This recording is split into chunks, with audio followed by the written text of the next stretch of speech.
ಈ ಕಾರ್ಯಕ್ರಮದಲ್ಲಿ ಯಾವುದೇ ರೀತಿಯ ರಾಜಕೀಯ ಮಾಡೋದು ಬೇಡ. ಈಗ ಸರ್ಕಾರ ಕಾರ್ಯಕ್ರಮ ಕೂಡ ಇದೆ ಅಂತ ಹೇಳ್ತಾ ಇದ್ದೀರಾ. ಅದರಿಂದ ನಾವು ಈ ಕಾರ್ಯಕ್ರಮವನ್ನು ರಾಜಕೀಯವಾಗಿ ಬಿಂಬಿಸ್ಕೊಂಡು ಬೇರೆ ಬೇರೆ ರೀತಿಯ ಅರ್ಥ ಕೊಡೋ ಥರ ನಾವು ಮಾಡೋದು ಬೇಡ. ತಮ್ಮ ಸಲಹೆಗಳನ್ನು ಪಡೆಯಲು ಮಾತ್ರ ಇವತ್ತು ಕರೆದಿದ್ದೀವಿ. ಈಗ ಚರ್ಚೆಗಳು ಬಂದಾಗ ಒಬ್ಬೊಬ್ಬರು ಒಂದೊಂದು ಥರ ಹೇಳ್ತಾರೆ. ಅದಕ್ಕೋಸ್ಕರನೇ ಆ ಚರ್ಚೆ ಮಾಡಲು, ಎಲ್ಲರ ಅಭಿಪ್ರಾಯಗಳನ್ನು ಸಂಗ್ರಹಿಸಲು, ವಿಷಯಗಳನ್ನು ತಿಳ್ಕೊಳ್ಳಲು ಇವತ್ತು ಈ ಕಾರ್ಯಕ್ರಮವನ್ನು ನಾವು ಕರೆದಿದ್ದೀವಿ. ಕಾಂಗ್ರೆಸ್ ಪಕ್ಷದಿಂದ ಕಾಂಗ್ರೆಸ್ ಪಕ್ಷಕ್ಕೆ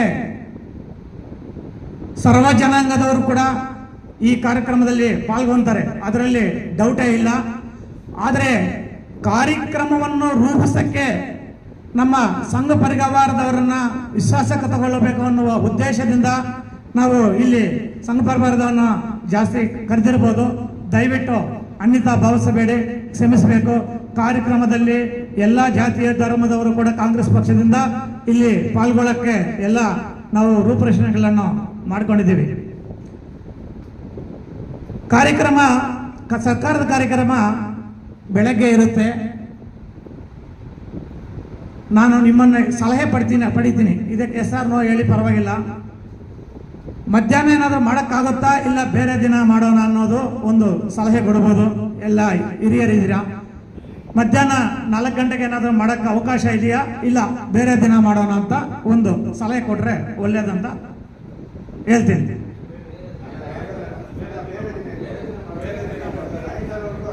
ಓಕೆ, ಬೇರೆ ದಿನ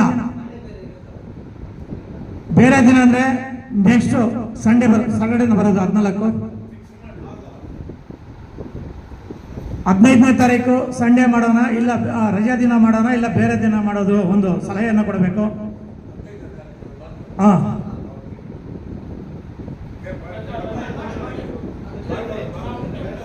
15ನೇ ತಾರೀಕು ಭಾನುವಾರ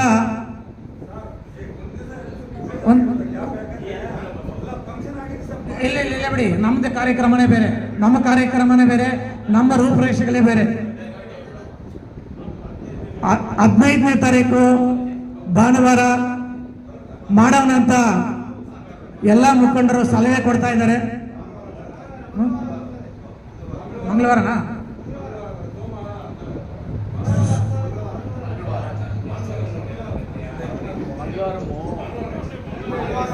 ಮಂಗಳವಾರ 15ನೇ ತಾರೀಕು ಮಂಗಳವಾರ ಎಲ್ಲ ಹಿರಿಯರು ಸಲಹೆಯನ್ನು ಕೊಡ್ತಾ ಇದ್ದಾರೆ. ತಾವು ಎಲ್ಲ ಕೈ ಎತ್ತುವ ಮೂಲಕ ಅನುಮತಿ ಕೊಡಬೇಕಂತ. ಅಲ್ಲ ಹೇಳಿ ಒಂದು ನಿಮಿಷ. ಓಕೆ, 15ನೇ ತಾರೀಕು ಕಾರ್ಯಕ್ರಮವನ್ನು ಮಾಡಲು ನಾವು ನಿಶ್ಚಯ ಮಾಡ್ತಾ ಇದ್ದೀವಿ. ಕಾರ್ಯಕ್ರಮವನ್ನು ಸ್ಥಳ ಆವಾಗಲೇ ಒಂದು ನಮ್ಮ ಹಿರಿಯರು ಸಲಹೆಯನ್ನು ಕೊಟ್ಟರು. ದಯವಿಟ್ಟು ಯಾವುದೇ ಕಾರ್ಯಕ್ರಮವನ್ನು ಮಾಡಬೇಕಾದ್ರೆ ಅವರು ಸ್ವಾರ್ಥ ಕೂಡ ಇರುತ್ತೆ, ದಯವಿಟ್ಟು ಅನ್ಯತಾ ಭಾವಿಸಬೇಡಿ. ಅದರಿಂದ ಆ ಕಾರ್ಯಕ್ರಮವನ್ನು, ಎಲ್ಲ ಕಾರ್ಯಕ್ರಮಗಳನ್ನು ನಮ್ಮ ಕಾಂಗ್ರೆಸ್ ಕಚೇರಿ ಮುಂದೆ ಮಾಡುವುದರಿಂದ ಆ ಕಾರ್ಯಕ್ರಮವನ್ನು ಕಾಂಗ್ರೆಸ್ ಕಚೇರಿ ಮುಂದೆನೇ ಆಯೋಜನೆ ಮಾಡ್ತಾ ಇದ್ದೀವಿ. 3ನೇದು ಬಾಬಾ ಸಾಹೇಬ್ ಅಂಬೇಡ್ಕರ್ ಅವರ ಜಯಂತಿ, ಬಾಬಾ ಜಗಜೀವನರಾಮ್ ಜಯಂತಿ ಮತ್ತು ಬುದ್ಧದ ಜಯಂತಿ 3 ಒಂದೇ ದಿವಸ ಮಾಡಕ್ಕೆ ಹಿರಿಯರು ಸಲಹೆ ಕೊಟ್ಟಿದ್ದಾರೆ. ಇದರಲ್ಲಿ ಏನಾದರೂ ಓಕೆ, 3 ಸೇರಿ ಒಂದೇ ದಿವಸ 15ನೇ ತಾರೀಕು ನಾವು ಮಾಡಲು ಎಲ್ಲ ಮುಖಂಡರು ತೀರ್ಮಾನ ಮಾಡಿದ್ದಾರೆ. ಮಹಾಗಣ್ಯರ 3 ಜಯಂತಿ ಕೂಡ ನಾವು ಅವತ್ತು ಮಾಡಲು ನಿಶ್ಚಯಿಸಿದ್ದೀವಿ. ಆವಾಗಲೇ ಒಂದು 2-3 ಹೇಳಿದ್ರು, ಕಳೆದ ವರ್ಷ ಒಂದು ಕಾರ್ಯಕ್ರಮವನ್ನು ಮಾಡುವಾಗ ಪೂರ್ಣ ಚೆನ್ನಾಗಿತ್ತು ಕಾರ್ಯಕ್ರಮ, ಆದರೆ ಪೂರ್ಣ ಪ್ರಮಾಣದಲ್ಲಿ ಇಲ್ಲ ಅಂತ. ನಿಜವಾಗ್ಲೂ ನೀಲಕಂಠನ್ ಅವರು ಈಗ ಇಲ್ಲ, ನನಗೆ ಸುಮಾರು ಸಲ ಹೇಳಿದ್ದಾರೆ, ಇನ್ನೂ ಪೂರ್ವ ಪ್ರಮಾಣದಲ್ಲಿ ನಾವು ಈ ಕಾರ್ಯಕ್ರಮವನ್ನು ಆಯೋಜನೆ ಮಾಡಬಹುದಿತ್ತು ಅಂತ ನನಗೆ ಕೂಡ ಅವರು ಸಲಹೆಯನ್ನು ಕೊಟ್ಟಿದ್ರು. ಈ ವರ್ಷ ಅದನ್ನು ನಾವು ಎಲ್ಲ ಮುಖಂಡರ ಸಲಹೆ ಮೇರೆಗೆ ಪೂರ್ಣ ಪ್ರಮಾಣದಲ್ಲಿ ಒಳ್ಳೆ ಕಾರ್ಯಕ್ರಮವನ್ನು ನಮ್ಮ ಹೇಳಿದಂಗೆ ಅರ್ಥಪೂರ್ಣವಾಗಿ ಈ ಕಾರ್ಯಕ್ರಮವನ್ನು ಅದ್ದೂರಿಯಾಗಿಲ್ಲ ಅಂತಂದ್ರು ಅರ್ಥಪೂರ್ಣವಾಗಿ ಕಾರ್ಯಕ್ರಮವನ್ನು ಆಯೋಜನೆ ಮಾಡೋಣ ಅಂತ ಹೇಳ್ತಾ ಇದ್ದೀವಿ. ಆಮೇಲೆ ಯಾರಾದ್ರೂ ಚಿಂತಕ ಮಂಥನ ಬಗ್ಗೆ ಹೇಳಿದ್ರು ಅವಾಗಲೇ ಕರೆಸಬೇಕು ಅಂತ, ಅದರ ಬಗ್ಗೆ ತಾವುಗಳು ಯಾರಾದರೂ ಜವಾಬ್ದಾರಿ ತಗೊಂಡ್ರೆ ಒಳ್ಳೆಯದು. ನನಗೆ ಅದರ ಬಗ್ಗೆ ಸ್ವಲ್ಪ ಮಾಹಿತಿ ಕಡಿಮೆ ಇದೆ, ತಾವೇ ಅದರ ಬಗ್ಗೆ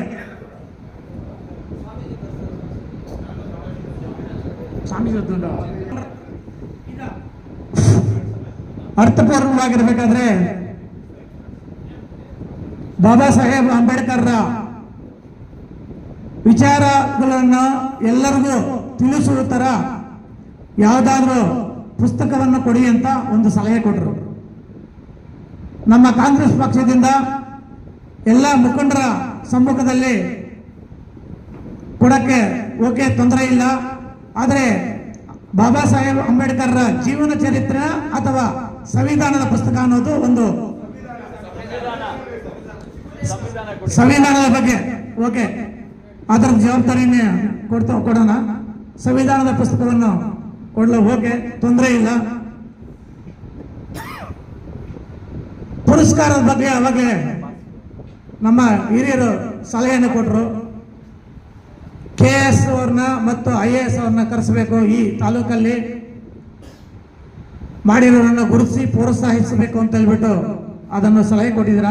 ಆದರೂ ನಮ್ಮ ಕಾಂಗ್ರೆಸ್ ಪಕ್ಷದ ಹಿರಿಯರ ಜವಾಬ್ದಾರಕ್ಕೆ ಬಿಟ್ಟು ಅದನ್ನು ಡಿಸ್ಕಸ್ ಮಾಡ್ತೀನಿ, ಅದನ್ನು ಮಾಡೋಣ, ತೊಂದರೆ ಇಲ್ಲ. KS ಎಕ್ಸಾಮ್ ಮತ್ತು IAS ಎಕ್ಸಾಮ್ ಬರೆಯೋಕ್ಕೆ ಪ್ರಿಲಿಮಿನರಿಯಲ್ಲಿ ಪಾಸ್ ಆಗಿ ಮುಂದಿನ ವಿದ್ಯಾಸಂಸ್ಥೆಗೆ ಅವರಿಗೆ ಸ್ವಲ್ಪ ಪುಸ್ತಕದ ಕೊರತೆ ಇರುತ್ತೆ, ಅದಕ್ಕೆ ಸಪೋರ್ಟ್ ಮಾಡೋಣ ಅಂತ ತಾವು ಎಲ್ಲ ಹೇಳಿದ್ರ. ಅದು ಕೂಡ ಅವ್ರ ನೋಟ್ ಪುಸ್ತಕಗಳು ಅವ್ರದ್ದು ಏನು ಇದೆಯೋ ಕೊರತೆ ಇದೆಯೋ ಅದನ್ನು ಬೇಕಾದ್ರೂ ಕೊಡಕ್ಕೆ ನಾವು ಸಿದ್ಧವಾಗಿದ್ದೀವಿ. ಅದನ್ನು ನೀವು ಆಯೋಜನೆ ಮಾಡಿದ್ರೆ ಅದನ್ನು ಕೂಡ ಕೊಡಕ್ಕೆ ನಾವು ಸಿದ್ಧವಾಗಿದ್ದೀವಿ, ತೊಂದರೆ ಇಲ್ಲ. ನನ್ನ ಪರ್ಸನಲ್ ರಿಕ್ವೆಸ್ಟ್ ಆಗಿ ತಮ್ಮ ಎಲ್ಲ ಮುಖಂಡರಲ್ಲಿ ನಾನು ಕೇಳ್ಕೊಳ್ಳೋದು, ಕೆಲವು ವಿಷಯಗಳನ್ನು ಕೇಳ್ಕೊಂತೀನಿ ಅಂತ ದಯವಿಟ್ಟು ಗಮನಿಸಬೇಕು. ಯಾವುದೇ ಕಾರ್ಯಕ್ರಮವನ್ನು ಸಕ್ಸಸ್ ಮಾಡಬೇಕಾದ್ರೆ ಯೂತ್ ತುಂಬಾ ಇಂಪಾರ್ಟೆಂಟು, ಅವರ ಸಹಕಾರ ಕೂಡ ನಮಗೆ ತುಂಬಾನೇ ಬೇಕಾಗುತ್ತೆ. ನಾವು ಸಂವಿಧಾನದ ಪುಸ್ತಕವನ್ನು ಕೊಡುವುದರಿಂದ ವಿದ್ಯಾವಂತರು ಸ್ವಲ್ಪ ಜಾಸ್ತಿ ಇದ್ರೆ ಹೆಚ್ಚಿನ ವಿಷಯಗಳು ಹೋಗ್ತದೆ. ಪುಸ್ತಕ ಕೊಡುವುದರಿಂದ, ಸಂವಿಧಾನದ ಬಗ್ಗೆ ಕೊಡುವುದರಿಂದ ಏನಾದರೂ ಹಾಸ್ಟೆಲ್ಸ್ ಇಂದ ಹುಡುಗ ಹುಡುಗಿಯರನ್ನ ಏನಾದರೂ ಕರೆತಂದ್ರೆ ಒಳ್ಳೇದು ಅಂತ ನನ್ನ ಭಾವನೆ ಇದೆ. ನೀವೇನಾದ್ರೂ ಕಾಲೇಜ್ ಹುಡುಗ ಹುಡುಗಿಯರನ್ನ ಏನಾದ್ರು ಅರೇಂಜ್ ಮಾಡಿ ಪ್ರೋಗ್ರಾಮಕ್ಕೆ ಏನಾದ್ರು ಕರೆತಂದ್ರೆ ಒಳ್ಳೇದು. ಆ ಪುಸ್ತಕಗಳು ಎಷ್ಟು ಬೇಕಂತ ಮೊದಲೇ ಹೇಳಿದ್ರೆ ಅದನ್ನು ಸಹ ನಾನು ಅರೇಂಜ್ ಮಾಡ್ತೀನಿ.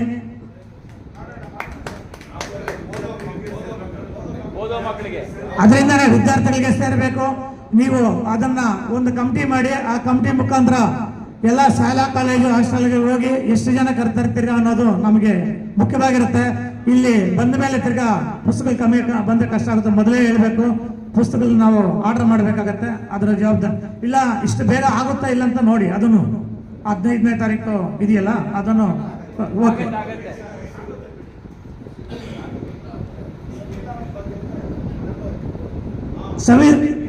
ನಾವು ಕಾರ್ಯಕ್ರಮವನ್ನು ಆಯೋಜನೆ ಮಾಡುವ ಮೊದಲು ಸಾಂಸ್ಕೃತಿಕ ಕಾರ್ಯಕ್ರಮ ಒಂದು ಒಳ್ಳೇದು ಒಂದು ಅರೇಂಜ್ ಮಾಡಿ. ನಮ್ಮ ಜಗದೀಶು, ನಮ್ಮ ಇವರಿದಾರಲ್ಲ ಸತೀಶನ್ನ, ಇಲ್ಲಿ ಒಳ್ಳೆಯ ಕಾರ್ಯಕ್ರಮವನ್ನು ಒಂದು 1 hour ಹಂಗೆ ಮಾಡಿಕೊಡುವ ಜವಾಬ್ದಾರಿ ನಿಮ್ಗೆ ಕೊಡ್ತಾ ಇದ್ದೀನಿ. ದಯವಿಟ್ಟು ಅದನ್ನು ಅಚ್ಚುಕಟ್ಟಾಗಿ ಅರ್ಥಪೂರ್ಣವಾಗಿ ನಡೆಸ್ಕೊಡ್ಬೇಕಾಗಿ ತಮ್ಮಲ್ಲಿ ವಿನಂತಿ. ಹೋರಾಟಗಾರರ ಬಗ್ಗೆ ಏನಾದರೂ ನೀವು ಕೊಡಬೇಕು ಅಂತ ಹೇಳಿದ್ರ, ಅದ್ರ ಬಗ್ಗೆನೂ ನಾವು ಡಿಸ್ಕಸ್ ಮಾಡ್ತೀವಿ. ನಾವು ಈಗ ಹಿರಿಯರು ಮಾಡಿದ್ದ ಎಲ್ಲ ಸಲಹೆಗಳನ್ನು ನೋಡಿದ್ದೀನಿ. ಇನ್ನ ಏನಾದರೂ ಸಲಹೆಗಳನ್ನು ಕೊಟ್ಟರು ಅದನ್ನು ನಾವು ತಗೊಂತೀವಿ. ನಮ್ಮ ಸೀನನ ಮತ್ತು ಹಿರಿಯರ ಎಲ್ಲ ಮುಖಂಡರು ಹೇಳಿದಾಗೆ ಅರ್ಥಪೂರ್ಣವಾಗಿ ಈ ಕಾರ್ಯಕ್ರಮವನ್ನು ಆಯೋಜನೆ ಮಾಡ್ತೀವಿ. ಎಲ್ಲದಕ್ಕಿಂತ ಇಂಪಾರ್ಟೆಂಟು ಈಗ ವಿಷಯಕ್ಕೆ ಬರ್ತೀನಿ. ದಯವಿಟ್ಟು ನಾವು ಯಾವುದೇ ಕಾರ್ಯಕ್ರಮ ಮಾಡಿದಾಗ ನಾವು ಎಲ್ಲಾನು ಸ್ವಾರ್ಥನೂ ಇರುತ್ತೆ. ಆಮೇಲೆ ನಾವು ಈ ಜಾಗದಲ್ಲಿ ಮಾಡುವುದರಿಂದ ಪಕ್ಷದ ಸಂಘಟನೆ ಕೂಡ ನಮಗೆ ಮುಖ್ಯವಾಗಿರುತ್ತೆ. ಪಕ್ಷದ ಸಂಘಟನೆ ಕೂಡ ನಾವು ಉದ್ದೇಶ ಇಟ್ಕೊಂಡು ನಾವು ಮಾಡ್ತೀವಿ. ಈಗ ಹೋರಾಟಗಾರರ ಜೊತೆಗೆ ನಮ್ಮ ಕಾಂಗ್ರೆಸ್ ಪಕ್ಷದ ಎಲ್ಲ ಮುಖಂಡರು ಕೈ ಜೋಡಿಸಬೇಕು. ಈ ಕಾರ್ಯಕ್ರಮವನ್ನು ಸಕ್ಸಸ್ ಮಾಡಬೇಕಾದ್ರೆ, ಅರ್ಥಪೂರ್ಣವಾಗಿ ಮಾಡಬೇಕಾದ್ರೆ ನಮ್ಮ ಎಲ್ಲ ಕಾಂಗ್ರೆಸ್ ಪಕ್ಷದ ಮುಖಂಡರು ಕೂಡ ದಯವಿಟ್ಟು ಕೈ ಜೋಡಿಸಿ ಈ ಕಾರ್ಯಕ್ರಮವನ್ನು ಯಶಸ್ವಿಯಾಗಿ ನಡೆಸಿಕೊಳ್ಬೇಕು. ಆಮೇಲೆ ನಮ್ಮ ಮುಳಬಾಗಿಲು ತಾಲೂಕಿನಲ್ಲಿ ಎಷ್ಟು ಹಳ್ಳಿ ಇದೆಯೋ ಅಷ್ಟು ಹಳ್ಳಿಯಿಂದನೂ ಕೂಡ ಜನ ಬರಬೇಕು. ಅಷ್ಟು ಹಳ್ಳಿಯಿಂದ ಯಾವ ತರ ಬರಬೇಕಂತ ಒಂದು ಕಾರ್ಯಕ್ರಮವನ್ನು ಹೆಣ್ಣು ಮಕ್ಕಳದು ನಾನು ಮಾಡಿಸಿ ನಿಮಗೆ ತೋರಿಸಿದ್ದೀನಿ. ಅದರಿಂದ ಕಾಂಗ್ರೆಸ್ ಪಕ್ಷದ ಎಲ್ಲ ಕಾರ್ಯಕ್ರಮಗಳಿಗೆ ಬರ್ತಾರಲ್ಲ ಮುಖಂಡರನ್ನ ಎಲ್ಲ ಕರೆಸುವ ಜವಾಬ್ದಾರಿ ನಮ್ಮ ಕಾಂಗ್ರೆಸ್ ಪಕ್ಷದ ಮುಖಂಡರು ತಗೊಂತಾರೆ. ಆ ಮುಖಂಡರು ಎಲ್ಲ ಜನಾಂಗದ ಮುಖಂಡರನ್ನು ಕರೆಸ್ತಾರೆ. ಅದರ ಜೊತೆಗೆ ನಮಗೆ ಇಂಪಾರ್ಟೆಂಟ್ ಯಾಕಂದ್ರೆ ಅವೇರ್ನೆಸ್, ನಮ್ಮ ಸಂವಿಧಾನದ ಬಗ್ಗೆ ಆಗಲಿ ಬಾಬಾ ಸಾಹೇಬ್ ಅಂಬೇಡ್ಕರ್ ಬಗ್ಗೆ ನಮಗೆ ಅವೇರ್ನೆಸ್ ಕೊಡಬೇಕಾದ್ರೆ ನಮಗೆ ಪ್ರತಿ ಕಾಲೋನಿಯಿಂದನೂ ಕನಿಷ್ಠ 7 ಮುಖಂಡರನ್ನು 2 ಗುರುತಿಸಿ ಇಲ್ಲಿ ಕರ್ತರಬೇಕಾಗುತ್ತೆ. ದಯವಿಟ್ಟು ಪ್ರತಿ ಕಾಲೋನಿಯಲ್ಲೂ ಕೂಡ ಯಾವುದೇ ಕಾಲೋನಿ ಕೂಡ ಒಂದು ಕಾಲೋನಿ ಕೂಡ ಮಿಸ್ ಆಗಂಗಿಲ್ಲ.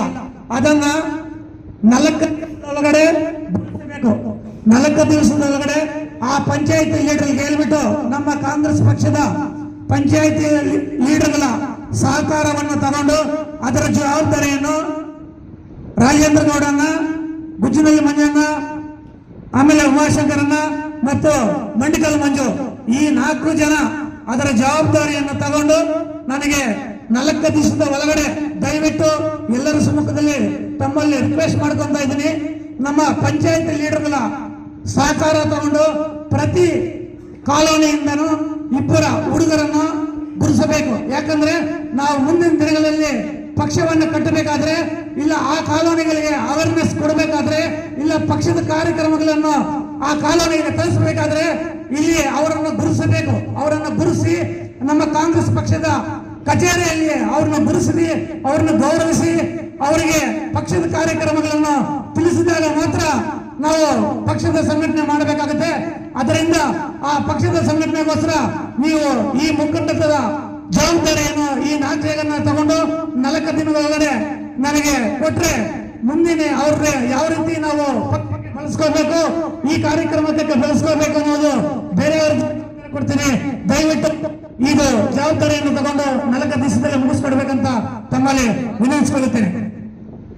ಇದನ್ನು ಬಿಟ್ಟು ತಾವು ಏನೇ ಜವಾಬ್ದಾರಿ ಕೊಟ್ಟರು, ಏನೇ ಸಲಹೆಗಳನ್ನು ಕೊಟ್ಟರು ಅದನ್ನು ನಾನು ತಗೊಂಡು ಈ ಕಾರ್ಯಕ್ರಮವನ್ನು ಅರ್ಥಪೂರ್ಣವಾಗಿ ಅಚ್ಚುಕಟ್ಟಾಗಿ ನಾವು ಕಾಂಗ್ರೆಸ್ ಪಕ್ಷದ ಸಭಾಂಗಣದಲ್ಲಿ ನಡೆಸ್ಕೊಡ್ತೀನಿ ಅಂತ ಈ ಸಂದರ್ಭದಲ್ಲಿ ಹೇಳುತ್ತಾ ತಮ್ಮೆಲ್ಲರಿಗೂ ವಂದಿಸುತ್ತಾ ಬಾಬಾ ಸಾಹೇಬ್ ಅಂಬೇಡ್ಕರ್ ಪಾದಗಳಿಗೆ ವಂದಿಸುತ್ತಾ ನಮಸ್ಕಾರ ಸಲ್ಲಿಸುತ್ತಾ ನನ್ನ ಮಾತುಗಳನ್ನು ಮುಗಿಸುತ್ತೇನೆ. ಜೈ ಭೀಮ್.